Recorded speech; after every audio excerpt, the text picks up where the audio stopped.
기존에 우리가 서비스나 새로운 산업이었으면 옛날에 인터넷 있을 때 메일이 완전 킬러고 그 다음에 카페, 뭐 지식인 이래가지고 이렇게 하나의 산업이 변할 때마다 이렇게 바꿔왔잖아요. 그렇죠. 근데 야 이게 이 제너러티브 AI가 나오면 도대체 무엇이 킬러 서비스가 될까에 대한 부분이 굉장히 궁금한데 부사장님은 현업에 계시니까 그래서 많은 고민을 하셨을 것 같은데. 현업에 있는 모든 사람들이 고민하진 않고 예. 또 현업에 있어도 그거에 대해서 감도 못 잡고 사실 이해 못하는 경우가 대부분이죠. 예. 저도 솔직히 그럴 수 있고 예. 저는 믿는 건 하나 있죠. 자, 웹의 시대의 킬러 앱과 모바일 시대의 킬러 앱이 뭐가 다르고 왜 다를까? 예. 웹의 시대의 킬러 앱은 방금 말씀하신 것처럼 메일이었었고 예. 카페였었고 블로그였었고 그리고 제일 중요한 건 검색이었죠. 그렇죠. 그렇죠?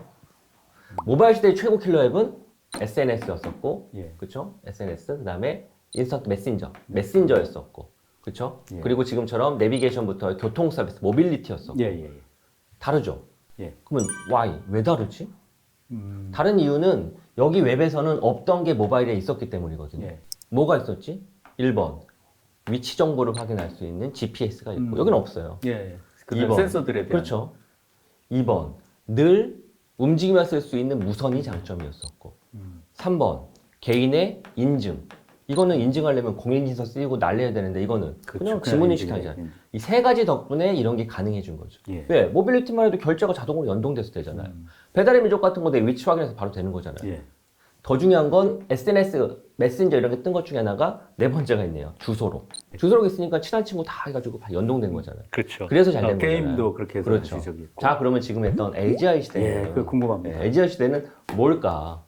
뭘까를 알기 전에 무엇이 다를까를 알아야죠. 우리 그동안 봤던 것 중에 하나 컨버세이셔널 UI가 다르잖아요. UI가 다르구나, 애들과. 가장 큰 게. 그러네요. 예. 그렇죠?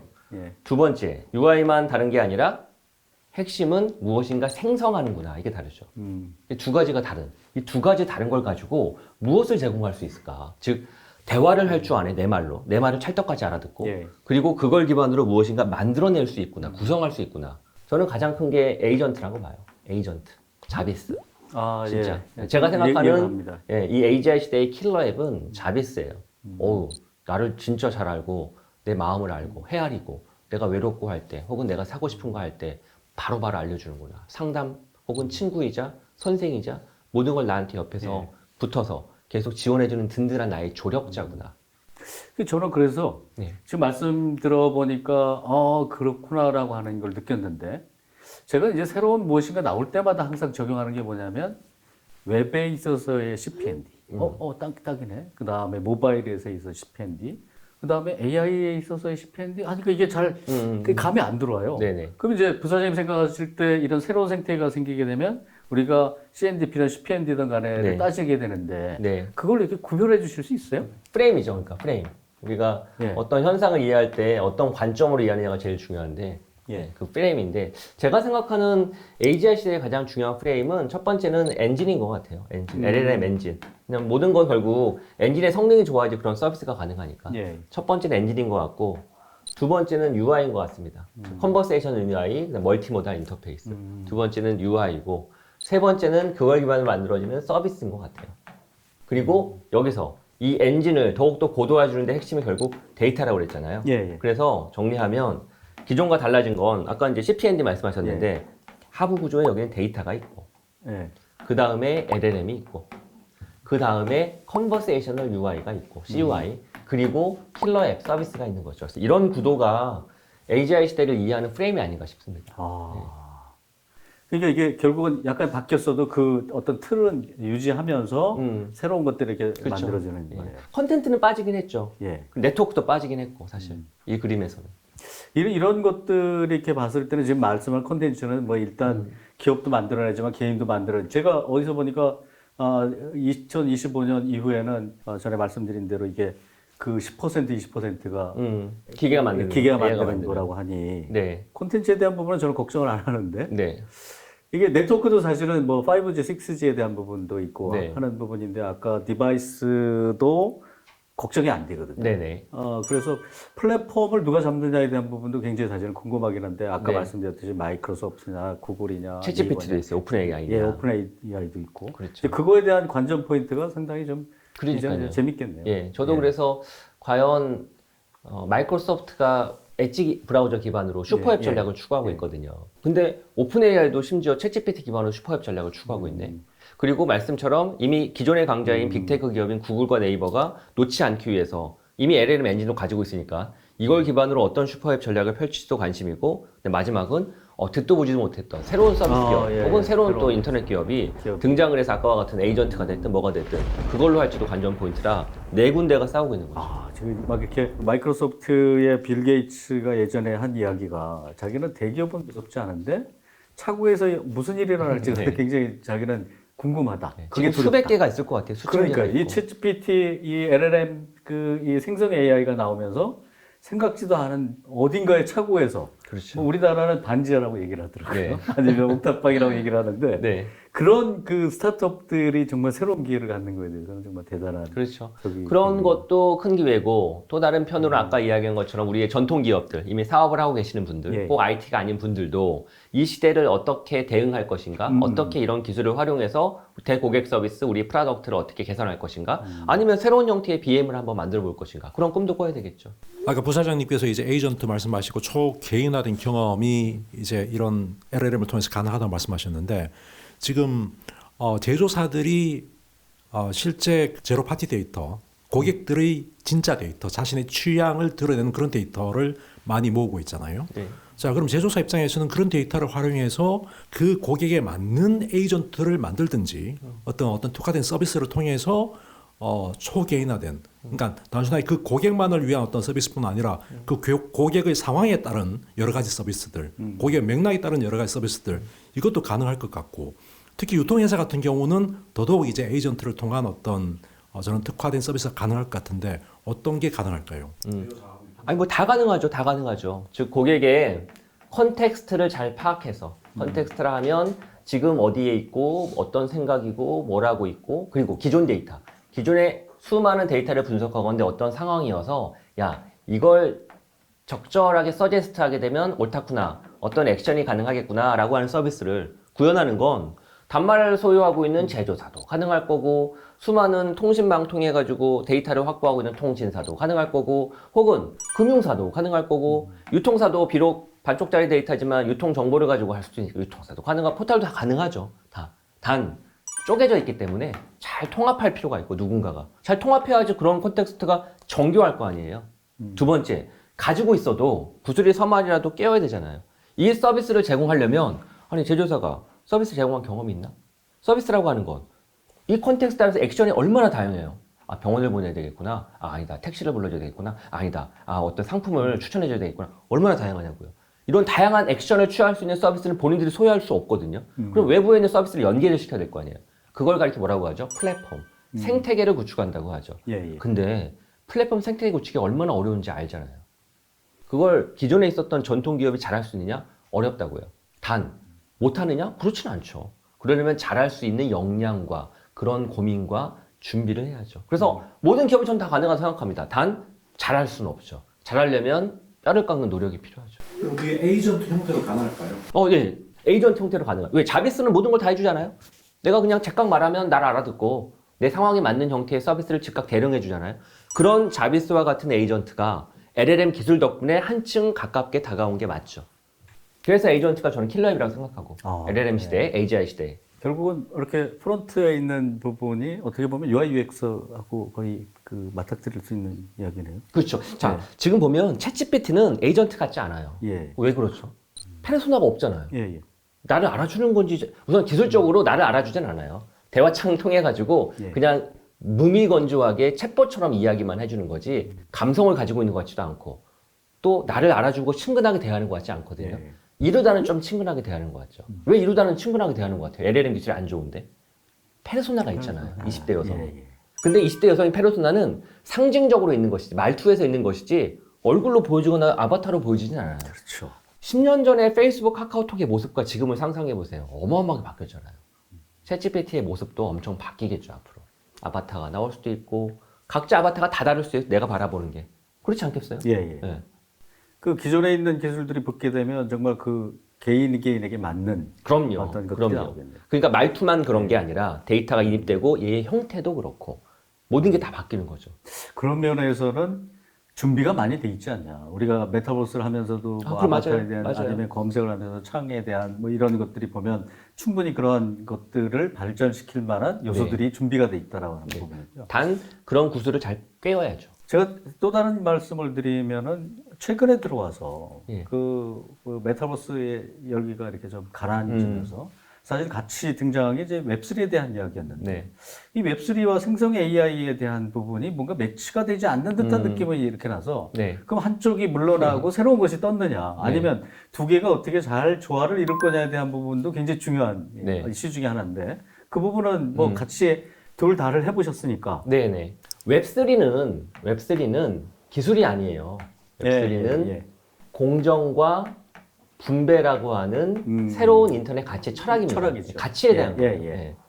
그러니까 웹3를 지향하는 기업이라고 하는 건 이런 걸 지향하는 기업이면 되는 거예요, 사실. 예, 예. 그냥 그러네요. 기술적으로 뭐가 되든 상관은 예, 없어요. 예, 맞습니다. 다만 이거 말로만 하면 되냐? 또 진짜 이런 가치를 어떻게 지향하는지 보여줘라고 해야 되다 보니 어쩔 수 없이 탈중앙의 블록체인을 쓰는 거고 예. 블록체인을 그냥 쓴다라고만 하는 게 아니라 실제 분배를 해주기 위해서 예. 공정하게 운영하기 위해서 스마트 컨트랙트도 쓰고 분배라고 하는 걸 토큰을 통해서 코인을 통해서 제공하기도 하고 이러는 거거든요. 예, 예. 네, 자 여기까지. 근데 이런 블록체인을 웹3라고 하는 지향점을 가지고 구현하는 곳, 이걸 구현하기 가장 좋은 공간이 어딘가 봤더니 웹과 모바일에서 해도 되죠. 그런데 메타버스가 잘 어울리더라. 왜 그런 메타버스라는 공간이 이런 걸 구현하는데 가장 아름다운 공간이라고 하느냐? 1번 우선 새소른 세부대라고 웹과 모바일은 이미 그렇게 플랫폼 비즈니스가 자리를 잡았거든요. 예. 독점과 예, 그렇죠. 개방과 공개라고 하는 철학으로. 예. 근데 바꾸기가 좀 힘들어요. 그러니 새소른, 메타버스는 그래도 웹과 모바일보다 공간이 엄청 넓거든요. 새로운 생태계거든요. 그러다 보니 시작 자체를 그럼 이걸로 한번 해보자. 잘 어울릴 거다. 그러니 메타버스가 잘 어울리는 거예요. 그리고 심지어 메타버스 공간은 이 공간을 채우는 게 얼마나 많이 스튜디오만 해도요. 예. 제 옷도 있고요. 이 펜도 있고요. TV도 있고 여기 입고 있는 옷 되게 많잖아요. 예. 메타버스도 그래야 되잖아요. 현실처럼. 그럼 그걸 누가 다 채워줘요? 만들어줘야 되잖아요. 누가? 크리에이터가. 그래서 크리에이터 이코노미가 메타버스에서는 어울리죠. 예. 이 공간을 채우는 수많은 오브젝트와 아바타를 꾸미고 아바타도 있잖아요, 심지어. 예. 그걸 꾸미는 게 한 기업이 할 수 있겠어요? 누군가 달라붙어 줘야죠. 카카오톡 이모티콘 쓰시죠? 예. 이모티콘 그 수많은 걸 누가 다 만들어요? 카카오톡 내부에서 못 만든다고요. 바깥에 있는 크리에이터들이 만들어준 거죠. 메타버스는 100배, 1000배, 만배라고요. 근데 그런 크리에이터들이 열심히 만들어줄 때 고민이죠. 이거 내가 열심히 만들었는데 나는 뭐 돈도 못 벌고 그러면 누가 거기서 만들려고 하겠어요? 분배를 해줘야 될 거 아니에요. 유튜브 열심히 영상 올렸는데 돈 버는 거 1%밖에 안 된대. 99%는. 주목 못 받았다고 해서 돈도 안 줘. 나 열심히 노력했는데. 예. 얼마나 불공정하냐고요. 여기는 그러지 말자. 여기는. 그래서 크리에이터 에코노미가 어울리거든요. 예. 근데 제너레이티브 AI, 제너레이티브가 뭐죠? 생성. 생성이니까. 크리에이터는 뭘 하죠? 크리에이트. 이거 어울리잖아요. 그러네요. 그러다 보니 크리에이터들이 무엇인가 만들 때 뭘 만들어? 이미지도 만들고 사진도 만들고 오브젝트도 만들고 혹시 글도 만들 수 있고 이때 예. 도와줄 수 있죠. 아. 누가? 제너레이티브 AI가. 그러니까 어울린다는 거예요. 아주 폭발적으로 생각할 수 있는. 그러니까 그게 1번이고요. 예. 2번은 아까도 말씀드렸지만 메타버스 공간은 정말 공허하거든요. UI가 별로 안 좋아요. 앞으로 가는 걸 어떻게 하면 허우적거리고 가야 되나? 이 두 손은 어떻게 키보드를 어떻게 조작하지? 왜냐하면 메타버스 공간 속에서 글도 써야 될 거 아니에요. 작업도 해야 되고. 예. 그때 누군가 나를 도와줘야죠. 뭐가? 아까 제가 말씀드렸죠. 에이전트가. 그래서 어울리는 거죠. 그래서 여기 보면 자 이게 메타버스 공간이거든요. 예. 여기에 에이전트가 참 어울린다는 거예요. 그리고 여기서 크리에이터들도 어울리고 게임도 마찬가지예요. 왜냐하면 게임의 연장선이 메타버스니까. 예. 게임도 보면 수많은 NPC들 있죠. NPC, 논 플레이어 캐릭터. 얘들은 그냥 기계적으로만 움직이거든요. 사람이 아니니까. 예. 여기에 LLM이 들어가면 얼마나 얘들이 살아 움직이겠어요. 게임이 훨씬 더 풍성해지고 재밌겠죠. 예. 그래서 어울린다는 겁니다. 메타버스하고 게임하고 뭐가? 제너레이티브 AI, 생성형 AI, LLM이. 그리고 이거는 웹3의 정신과도 맞닿아 있는 거고. 그리고 이제 뭐 다른 영역이긴 하지만 로봇. 이 로봇도 LLM이 접목되게 되면 여기 에이전트가 들어간 거죠. 자비스가 형체를 갖게 되는 거예요. 물리적 공간으로. 그러면 훨씬 더 로봇의 작동 방법도 쉬워지겠죠. 말로 작동할 수 있으니까. 예. 그래서 흔히 말하는 사물 인터넷, 로봇을 포함해서 여기에도 AGI 기술이 접목되었을 때 새로운 서비스가 나올 가능성이 크죠. 최근에 들어와서 이 생성 AI가 생기면서 어떻게 보면 웹3 지금 말씀하신 철학, 그다음에 무슨 NFT 하는 기업들, 그리고 이런 메타버스 하는 기업들이 약간 풀이 죽었는데 저는 아니라고 지금 봐요. 말씀하신 딱 얘기를 들어보니까 이건 엄청난 또 기회가 올 수 네. 있다라고 하는. 개위가 예. 웹3는 지향점이고 이거를 가능하게 한 밑단의 기술이 이제 블록체인이고 예, 예. 그리고 이걸 구현할 수 있는 제일 좋은 생태계가 바로 메타버스고 예. 이 안에 비즈니스 모델이 무엇이냐 크리에이터 이코노미고 근데 이 전체를 관통할 때 운영하기 제일 좋을 만한 마중물 역할이 바로 AGI라는 거죠. 맞습니다. 네. 예, 아주 여러분 그 메타버스의 세상에 있어서 거기서 역할을 하는 분들에게 이렇게 또 한 번 용기를 주셔서 희망과 꿈을 들었네요. 네. 감사드립니다. 그 메타버스 공간에서 이제 크리에이터 입장에서는 네. 그 생성 AI를 이제 활용해서 굉장히 어떤 창작을 하거나 더 이제 이렇게 할 수 있는데 자 기업 입장에서 그 메타버스 공간에서 생성 AI를 활용해서 더 많은 고객을 모으고 이제 이렇게 할 수 있는 방법은 뭐가 있을까요? 메타버스 공간에 기업은 고객을 만나기 위해서 건물이 필요할 것이고 실제 우리 오프라인 공간처럼 고객이 들어왔으면 뭘 소개를 해야죠? 웹에서 소개되는 홈페이지처럼 우리의 프로덕트를 그냥 홍보하는 게 아니라 3D 오브젝트로 표현을 해서 직접 만져보고 써보게 할 것이고 그래야 구매할 테니까 더 나가서 고객 상담도 할 수 있잖아요. CS도. 그때 사람이 들어가서 할 수 없잖아요. 들어온 사람은 실제 안경을 끼고 들어온 사람이지만 기업 내부에 건물 안에 오브젝트가 있고 그 건물 안에 움직이는 에이전트들은 말 그대로 LLM 에이전트가 돼야죠. 그래서 두 가지로 쓸 수 있죠. 첫 번째, 건물을 만들고 그 건물에 있는 프로덕트들을 다 채우고 그리고 그 건물에 그 회사만 기업 브랜드를 느낄 수 있는 치장을 하고 더 나아가서는 그 안에 수많은 안내원들 다 에이전트가 하는 거죠. 지금 이렇게 보니까 챗GPT, 그 다음에 그거에 대한 인프라, 하드웨어, 소프트웨어, 뭐 CPND, 거기다 이제 웹3, 메타버스에 대한 기업들, 뭐 이러다 보니까 전선이 엄청 넓잖아요. 네. 예, 그리고 이제 이런 것들이 또 각자 놀고 특성에 따라서. 그러면 그냥 제 개인적으로 이렇게 여쭤보고 싶은 게 어디다 투자를 해야 됩니까? 제가 어떤 노력과 시간을 비용을 어디다 투자를 해야 될까요? 라고 하는 질문을 그 투자 얘기를 하면 두 가지를 질문을 안 할 수가 없어요. 1번은 어떤 산업군이 되게 좋을 거다. 어떤 영역이 예. 말을 해도 그 영역에 회사가 너무 많잖아요. 그 영역이 잘 나가도 그 기업이 못하면 아무 의미가 없어요. 투자하는 게. 그렇잖아요. 예, 예. 또 어떤 영역은 별 볼 일 없는데 그 별 볼 일 없는 영역에서 너무 잘해 특정 기업이. 그럼 그 투자할 만한 거잖아요. 참 영역을 얘기하기가 참 애매모호한 것도 있어요. 예, 예. 1번. 2번. 투자를 해서 돈을 버는 게 10% 버느냐, 30% 버느냐, 100% 버느냐, 200% 버느냐. 200% 버기를 다 원하죠. 근데 하이 리스크, 하이 하이 리턴이죠. 리턴. 그 두 가지를 염두에 둬야 되는데, 자, 저는 아까 어떻게 봐야 된다고 했냐면 LLM이 있다, 엔진이 있다고 예, 했죠. 예. 그 위에 다른 방식으로 말하면 파인 튜닝이 있는 거예요. 그렇죠? 파인 튜닝이 있고 우리만의 데이터가 있고 그리고 그걸 가져다가 쓰는 서비스가 있다고 그랬죠. 예. 그맨 아래는 컴퓨터 인프라가 있고 자 1번 어디에 투자해야 되느냐 컴퓨터 인프라는 계속 필요해요. 엔비디아 CPU 뭐가 됐든 간에 단 수익률이 떨어지겠죠. 왜? 꼭 필요하다고 누구나 믿으니까. 앞으로 항상 컴퓨터 하드웨어나 인프라 가격은 떨어졌거든요. 예. 하지만 꾸준하게 쓰인다고요. 그러니 안전하죠. 하지만 지속적으로 필요할 거고 LLM 시대가 본격적으로 얼마나 많은 인프라가 필요하겠어요. 예. 단 인프라의 비용은 줄어들 거고 그러니 안전적인 건 당연히 맨 아래에 있는 컴퓨터 인프라 GPU 만드는 기업들 메모리 만드는 기업들이겠죠. 1번 아니 근데 좀 20%가 아니라 30, 40%, 50, 60%좀 크게 하고 싶다라고 하면 이제 그 위에 있는 LLM이 있죠.